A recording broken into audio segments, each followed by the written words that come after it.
Okusinziira ku nnampala w'ekibiina kino mu Parliament, Honorable Ruth Nankabirwa, ekibiina kimaliriza omulimu gw'okuteekateeka obukiiko bwakyo bwonna okuviira ddala ku byalo okusobozesa okuwandiika bammemba awatali mbeetezi yonna.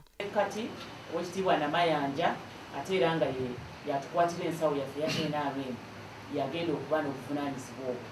Ate eri mu mambuka owekitiibwa Todong yalina obuvunaanyizibwa obwo.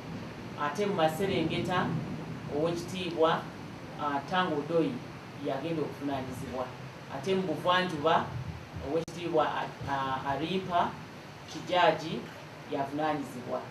Then ne owekitiibwa Alisemera agenda kubanga atwala Kampala kubanga Kampala irina population nene naye twakitutenga region.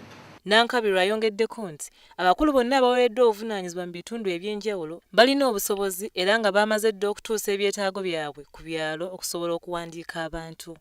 Agasseeko nti ku mulundi guno kaadi ezigabiddwa za buwangaazi era nga buli mmemba yenna alina okufuna kaadi eno okusobola okubalibwa ng'omu ku bannakibiina. Ebitabo ebya kyenvu bigenda mu buli kyalo ate byanjawulo okubiri ebibaddewo. Eri ababadde balowooza nti balina ebyafrika bye bagenda okukozesa bawandiike ku lwabwe kibasubye kubanga bino ebitabo byanjawulo